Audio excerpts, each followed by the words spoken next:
ओबीसीचं असणारं आरक्षण हे पूर्णपणे धोक्यात आलंय हे आपण असणारं लक्षात घ्या. पंढरी या नगरीमध्ये आपण आहोत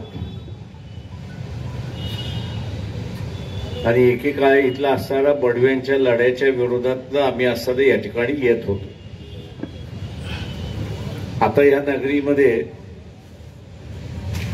नव्याने जे बडवे निर्माण झालेले आहेत राजकारणामधले त्याला बाजूला सारून ओबीसीच्या हातामध्ये सत्ता देण्यासाठी आपण हा लढा उभा करतोय अशी असणारी परिस्थिती.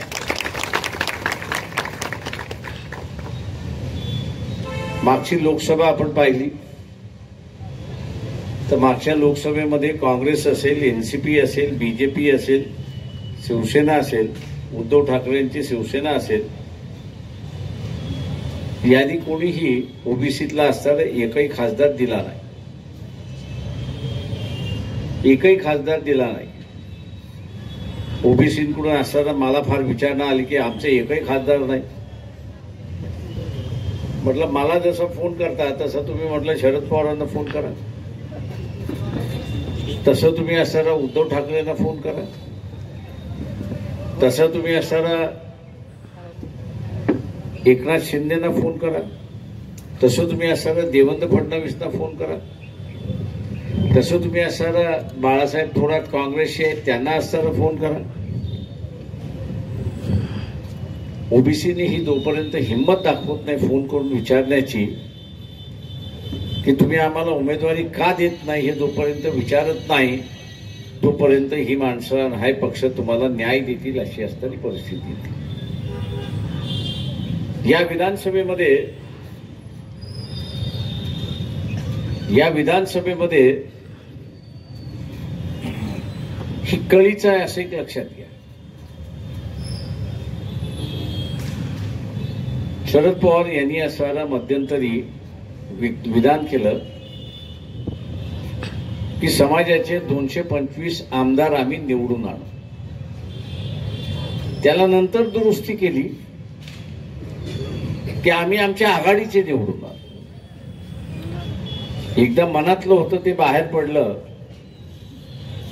त्याला तुम्ही कितीही दुसरा कलर द्या तर त्याला असणारा फार महत्व नाही. माझं ओबीसीनं म्हणणं आहे की शरद पवारांनी 225 निवडून आले, 57 तर आरक्षण आहे. ते दोन्ही धरले तर तुम्हाला वाट्याला काहीच नाही. तुमच्या वाट्याला काहीच नाही.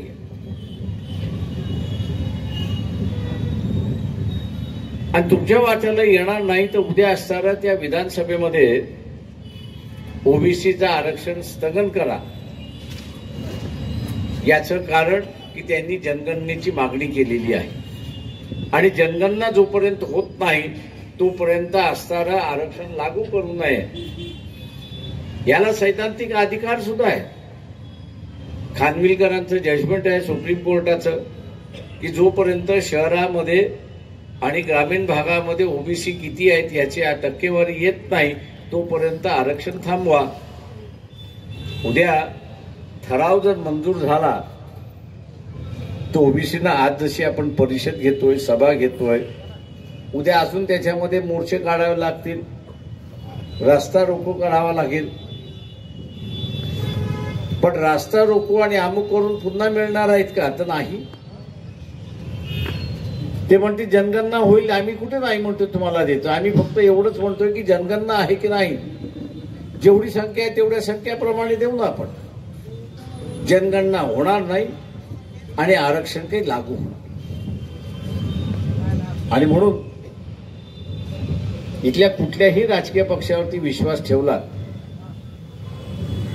तर तुमचा घात झाल्याशिवाय राहणार नाही अशी असणारी परिस्थिती.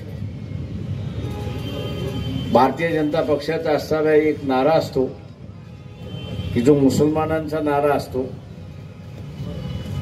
इस्लाम खतरे में. तशा रीतीने बीजेपीचा असणारा नारा आहे की हिंदू खतरे. मी इथल्या असणाऱ्या ओबीसीने विचारतोय आणि तुम्ही तुमच्या स्वतःलाही विचारा की वाड वडिलांचा असणारं जे देवस्थान आहे, घरामधलं धर्म आहे, तो तुम्ही सोडणार आहात का? तुम्ही सोडणार असाल तर खतरा आहे, तुम्ही सोडणार नसाल तर खतरा कुठून आला? भारतीय जनता पक्ष तुम्हाला फसवतोय धर्माच्या नावाने, हिंदू खतरेमध्ये आहेत म्हणून फसवतोय. ते फसवत नसते तर त्यांनी असणारा जरांगे पाटील यांच्या मागणीला सरळ सरळ सांगितलं असतं की आमचा पाठिंबा नाही, आमचा पाठिंबा नाही.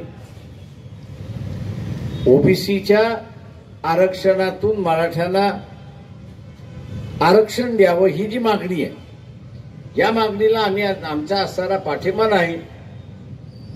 मराठा समाजाला आरक्षण कसं देता येईल तो नंतरचा प्रश्न आहे, तो आपण विचार करू.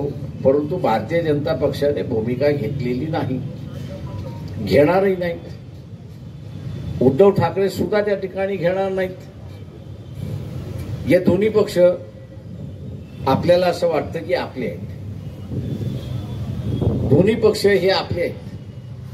पण दुर्दैवाने या दोन्ही पक्षांची भूमिका आपण बघितली तर आरक्षण विरोधी भूमिका आहे.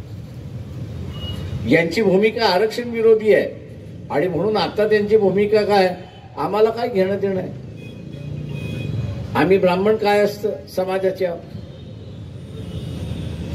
आम्ही ब्राह्मण काय असतं समाजाचे आहोत, आम्हाला काय घेणं देणं आहे. दोघं लढतील बघतील, जे वाचले ते आमच्याकडे येतील धर्माच्या नावाने. आणि म्हणून हे दोन्ही पक्षाने भूमिका घेतली नाही अशी असताना परिस्थिती, तीच परिस्थिती मी म्हटलं काँग्रेसची आणि एनसीपीची आहे. शरद पवार असेल, बाळासाहेब थोरात असतील, मराठा समाजाची नेते आहे आणि म्हणून त्यांना असताना भीती वाटते की जरांगे पाटलांच्या भूमिकेला पाठिंबा दिला तर समाज आपला पाठिंबा देतो, पण जरांगे पाटलांच्या भूमिकेला पाठिंबा दिला नाही तर आपला समाज आपल्याकडून जातो का ह्याची भीती आहे. आणि म्हणून ओबीसी या अवस्थेमध्ये कोणच त्यांच्या बरोबर नाही अशी असताना परिस्थिती आहे. ओबीसीला स्वतःहून लढावं लागेल आणि ओबीसीला स्वतःहून लढून स्वतःचा असणारा अधिकार हा शाबूत ठेवावा लागतो. आज गावोगावी आम्ही असताना बघतोय की राजकीय मतभेद झालेत, फार चांगलं मी असं म्हणतो. राजकीय मतभेदाशी आमचं काही भांडण नाही. आज असणारा ओबीसी असं म्हणतोय की मी मराठा समाजाला मतदान देणार नाही आणि मराठा म्हणतोय की आम्ही असणारा ओबीसीला मतदान देणार नाही. हे राजकीय मत आहे, तोपर्यंत ठीक आहे, तोपर्यंत कोणालाही त्याच्याशी वाद नाही, विवाद नाही, काही नाही. कारण का राजकीय मत हे सगळ्यांनाच असतं. हे राजकीय मत मतदानाच्या रूपाने व्यक्त होतं आणि त्याच्यामुळे त्रास कोणालाच नाही. त्याच्यामुळे मी असं म्हणेन की ओबीसीने स्वतःचं जे मत केलेलं आहे ते त्यांनी बजावं, मराठा समाजाने स्वतःचे जे मत केलेलं आहे ते त्यांनी बजावं इलेक्शनमध्ये. पण हे जे राजकीय मत आहे, या राजकीय मताचं सामाजिकरण होऊ नये एवढं लक्षात घ्या. या राजकीय मताचं सामाजिकरण होऊ नये, कारण का सामाजिकरण झालं तर दुरावा सुरुवात होतो.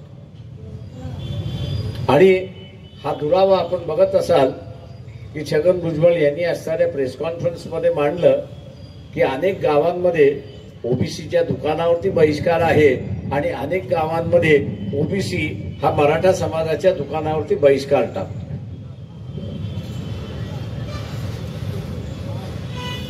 राजकीय मतभेद हे आपण गेले 70 वर्ष झेलत आलेलो आहोत, करत आलेलो आहोत. कारण का इलेक्शनमध्ये माझं मत असल्याशिवाय याला मतदान द्या त्याला मतदान द्या असं होत नाही. ते राजकीय मत आहे. ते राजकीय मत वितुंत वास वाढवत नाही, ते वितुष्ट आणत नाही. परंतु राजकीय मत ज्यावेळेस सामाजिक मत होतं त्यावेळेस ते घातक ठरतं, हे आपण असताना लक्षात घ्या. आज अनेक गावांमध्ये ते होतंय आणि ते घातक आहे. आणि म्हणून आम्ही असताना म्हणालो की आरक्षण बचाव यात्रा काढून या आरक्षणाच्या संदर्भातली असणारी भूमिका लोकांना आपण सांगितली, लोकांना आपण सरळ सांगितली, तर त्यांचं राजकीय मत हे राजकीय मत राहील, ते सामाजिक मत होणार नाही याची दक्षता घेत आहेत। आणि त्याचं सामाजिक मत झालं नाही तर गावागावामध्ये शांतता राहील अशी असणारी परिस्थिती आहे। या शांतता राहिली पाहिजे म्हणून उद्या ओबीसीना वाटत असेल किंवा त्यांनी मत केलं असेल की माझं मत माझे आरक्षण वाचवण्यासाठी मी ओबीसीनाच देणार, इतर कोणाला देणार नाही, कोणाचं म्हणणं नाही। उद्याचं असणारं मराठा समाजाला असं वाटतंय की जरांगेचं जे मत आहे ते अंमलात आलं पाहिजे म्हणून मी मराठाच उमेदवाराला मतदान देईल, याच्याबद्दलही कोणाचं दुमत नाही। शेवटी कोणाला आरक्षण द्यायचं, कोणाला आरक्षण द्यायचं नाही, कोणाला आरक्षण द्यायचं, कोणाला आरक्षण द्यायचं नाही, हे सरकारच्या हातामध्ये आहे। जे वैध आहे की नाही आहे हे सुप्रीम कोर्ट त्या ठिकाणी बघतं आणि मागच्या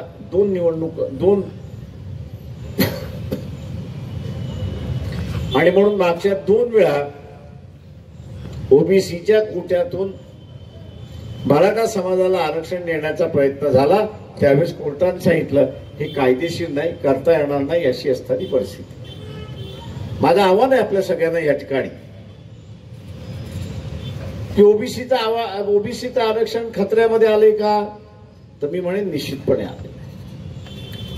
पण ओबीसीचे असणारे 2 चेहरे आहेत। एक चेहरा त्याचा समाजाचा चेहरा आहे, म्हणजे समाजाचं अधिवेशन असेल तो लाखोनी उभा राहतो, तो लाखोनी उभा राहतो।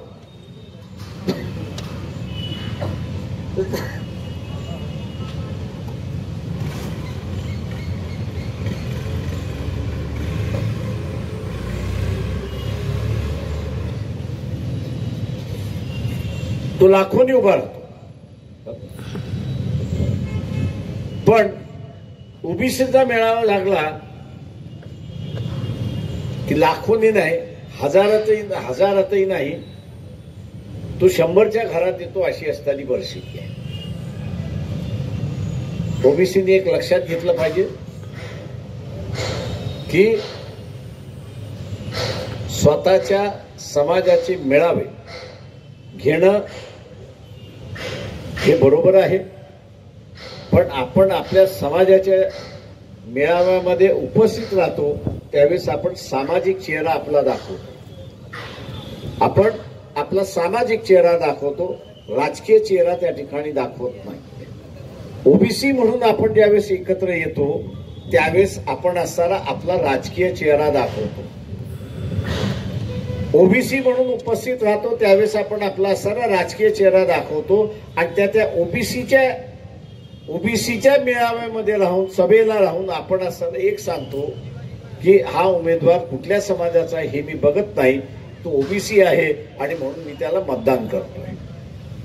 हा राजकीय चेहरा झाला आणि हा राजकीय चेहरा ओबीसीचा जोपर्यंत उभा राहत नाही तोपर्यंत आरक्षण टिकणार नाही, हे आपण असं लक्षात घ्या। आता कुठं ओबीसी मधला डॉक्टर व्हायला लागलेत, इंजिनियर व्हायला लागलेत, किंवा माझ्या अगोदरच्या असणाऱ्या वक्त्यांनी सांगायला सुरुवात केली की आम्ही कुठेतरी आता पंचायत समिती, ग्रामपंचायत या ठिकाणी मेंबर म्हणून यायला लागलोय। ते मेंबर येणं सुद्धा काही जणांना आवडत नाही अशी असणारी परिस्थिती आहे। मिळालेले अधिकार टिकवणं हे समाज म्हणून जसं महत्वाचं आहे तसं ओबीसी म्हणून सुद्धा टिकवणं हे महत्वाचं आहे। हे ओबीसी म्हणून सुद्धा टिकवणं हे महत्वाचं आहे।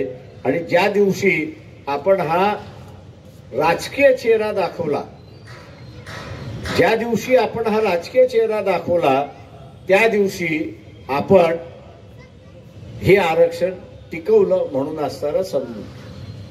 येत्या 7 तारखेला या आरक्षण बचाव यात्रेची असणारी सांगता औरंगाबादला आहे, जवळ आहे आपल्या सगळ्यांना। ज्यांना ज्यांना शक्य आहे त्यांनी असणारा औरंगाबादला मोठ्या संख्येने पोचावं। आणि आपली ताकद त्यांनी त्या ठिकाणी दाखवून की आम्ही आरक्षण वाचवणारच अशी असणारी परिस्थिती आहे. आता हे धोक्यात का आलं मी आपल्याला असं थोडक्यात सांगतो. 89 साली व्ही.पी. सिंग हे सत्तेमध्ये आले. 89 साली व्ही.पी. सिंग हे सत्तेमध्ये आले आणि सत्तेमध्ये आल्यानंतर आम्ही त्यांच्याकडे आग्रह धरला होता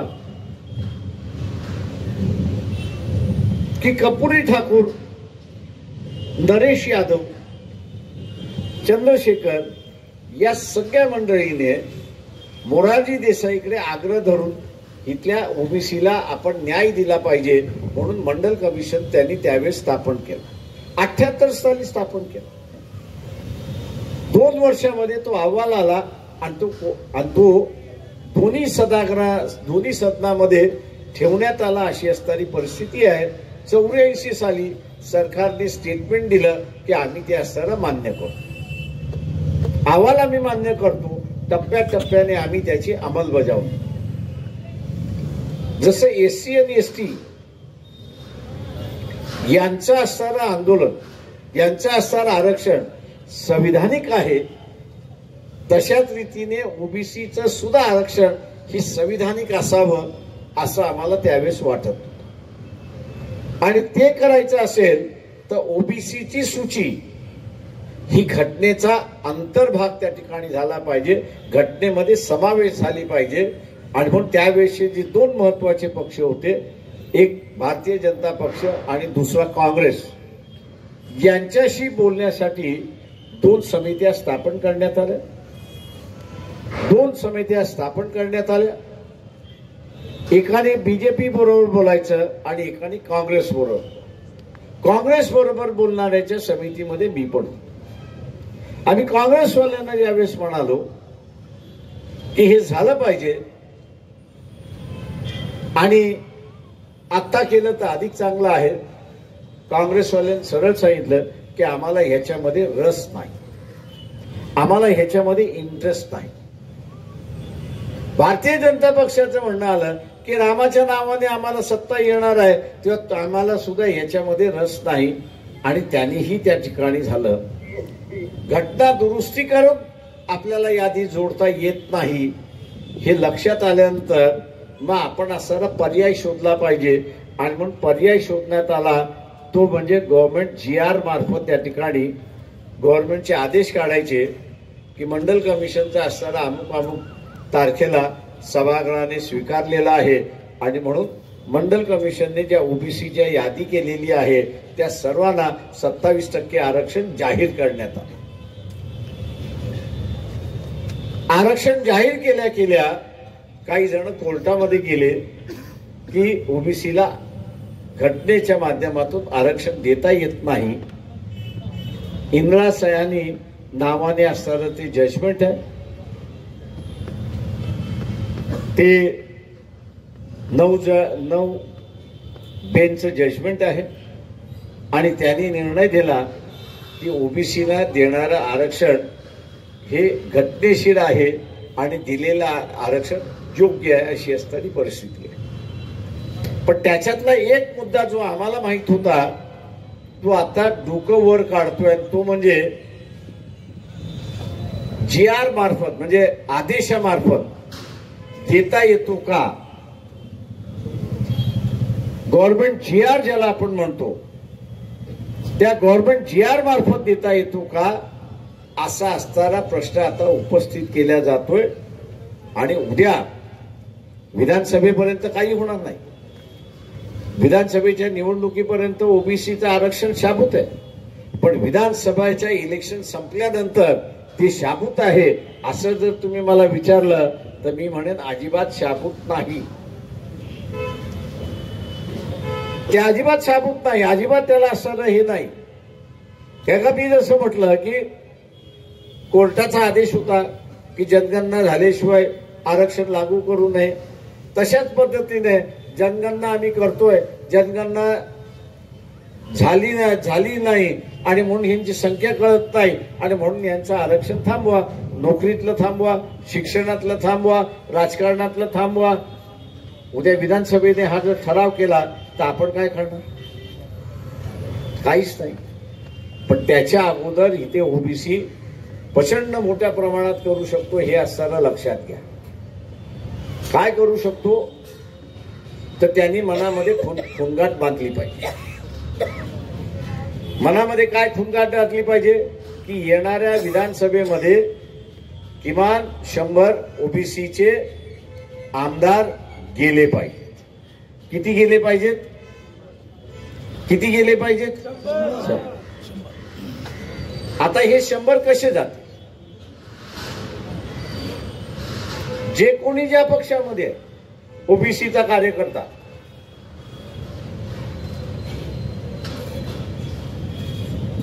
ओबीसीचा असणारा कार्यकर्ता समजा काँग्रेसमध्ये आहे, त्यांनी काँग्रेसवाल्याकडे आग्रह धरला पाहिजे की 288 जागांपैकी 100 जागा ओबीसीला द्या. जे राष्ट्रवादीमध्ये आहेत शरद पवारांच्या गटामध्ये, त्यांनी असं सांगितलं पाहिजे की तुमच्याकडे असताना 80 जागा आल्या तर त्याच्यातल्या 40 जागा या तुम्ही ओबीसीला दिला पाहिजे. भारतीय जनता पक्ष आहे त्यांच्या वाट्याला 150 जागा आल्या, तो जो बीजेपीचा कार्यकर्ता आहे त्या बीजेपीच्या कार्यकर्त्यांनी त्याच्या पक्षामध्ये आग्रह धरला पाहिजे की किमान 80 उमेदवार हे ओबीसीतले पाहिजे. तेच उद्धव ठाकरेंच्या याच्यामधलं झालं पाहिजे. त्यानं 100 जागा घेतल्या तर त्यांना असं सांगितलं पाहिजे की किमान 70 जागा ह्या ओबीसीच्या असल्या पाहिजेत. असं जर झालं तरच 100 ओबीसीचे आमदार पोचतात आणि हे 100 ओबीसीचे आमदार विधानसभेमध्ये पोचले तर कुठलाही ठराव हा ओबीसीच्या विरोधात मंजूर होत नाही हे आपण लक्षात घ्या.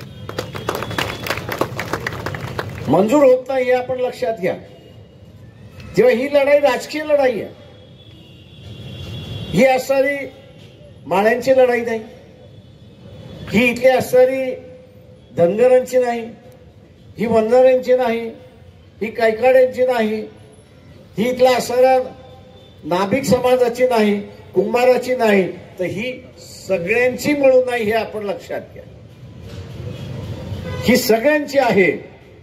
आणि म्हणून उमेदवार एखादा ओबीसीचा असेल तो माझ्या समाजाचा नसेल, पण माझी मानसिकता झाली पाहिजे की हा ओबीसी आहे, उद्या आरक्षण वाचवेल आणि म्हणून मी त्याला काय केलं पाहिजे?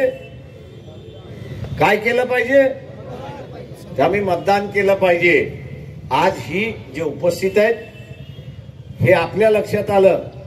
गावामध्ये आपण गेल्यानंतर, प्रभागामध्ये गेल्यानंतर, वस्तीमध्ये गेल्यानंतर हे आपण आपल्या वस्तींमध्ये त्या ठिकाणी बिंबवलं पाहिजे, रुजवलं पाहिजे आणि त्यांच्याशी याविषयी बोलला पाहिजे. माझं आव्हान राहणार आहे, जो पक्ष ओबीसीला उमेदवार देणार नाही, जो पक्ष उमेदवार देणार नाही, त्याच्याशी आपण काय केलं पाहिजे? काय केलं पाहिजे? त्याच्याशी टेम्पररी फारकत घेतली पाहिजे. त्याच्याशी टेम्पररी फारकत, ह्या इलेक्शन पुरती फारकत घेतली पाहिजे. कारण का आपल्याला आरक्षण वाचवायचं. फारकत का घेतली पाहिजे? आपण त्या पक्षाची आहोत, त्या पक्षाची फारकत आपण का घेतली पाहिजे? या निवडणुकीपुरती आपण फारकत का घेतली पाहिजे? आरक्षण वाचवण्यासाठी आपण फारकत घेतली पाहिजे. एकदा आरक्षण वाचलं की आपण पुन्हा त्या पक्षामध्ये जायला मोकळे आहोत हे असताना लक्षात घ्या. आणि म्हणून आपलं जे राजकीय मत आहे, मी जसं म्हणालो की ओबीसी म्हणतोय मी ओबीसीलाच मतदान देणार, मराठा समाज म्हणतोय की मी मराठा समाजाला मतदान घेणार, याच्यामध्ये 2 वर्ग जे आहेत ते महत्वाचे आहेत हे आपण लक्षात घ्या. ते 2 वर्ग म्हणजे इथले असणारे, एक एससी आणि दुसरा एसटी. या दोघांचे मिळून 57 विधानसभा मतदारसंघ आहेत ते राखीव आहेत. 57 मतदारसंघ राखीव आहेत. उद्याच्या मतदानामध्ये हे 57 आमदार महत्वाचे आहेत की नाही? मग हे महत्वाचे आहेत, मग आपण काय केलं पाहिजे? तर हे ओबीसीने निवडून आणलं पाहिजे. हा लढा जो उभा केलेला आहे, हा लढा वंचित बहुजन आघाडीने उभा केलेला आहे. आणि म्हणून ह्या 2 राखीव मतदारसंघातले उमेदवार एससी आणि एसटी या मतदारसंघातील उमेदवार जे आहेत हे वंचित बहुजन आघाडीचे निवडून आले, तर उद्या तिथे असताना ताकदीने इतर पक्षामधला ओबीसीचा आमदार जरी आला तर त्याला हात धरून सांगेल, अरे बाबा तू ओबीसी म्हणून निवडून आलेला आहे, ठरावाच्या बाजूने तुला मतदान करता येणार नाही, ठरावाच्या विरोधात तू असताना मतदान कर. आणि म्हणून ही मला वाटतं आता ओबीसीची जबाबदारी आहे. विधानसभेच्या निवडणुकीमध्ये मी मगाशी जसं म्हटलं आणि माझ्या अगोदरच्या वक्त्याने सुद्धा सांगितलं, ओबीसी हा बीजेपी बरोबर आहे. आणि आज आपण बघत असाल की ओबीसी जरांगे पाटलाच्या भूमिकेला कुठेही विरोध करत नाहीये. राजकारण आपण समजून घ्या.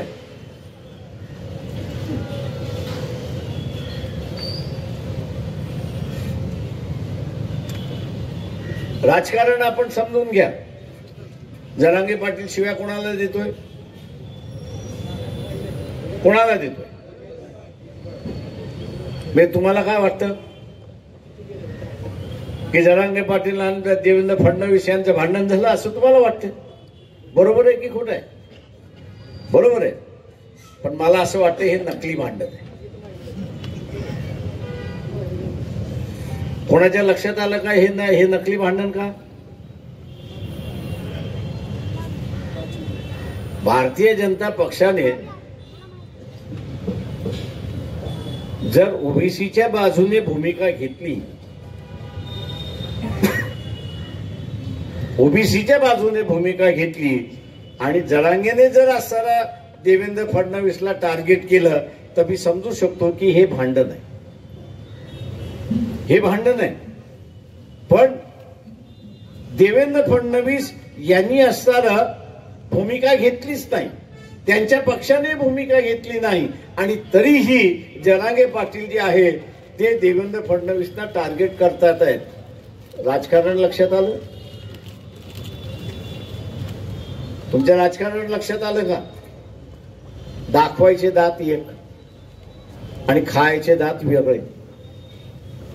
दाखवायचे दात काय? तर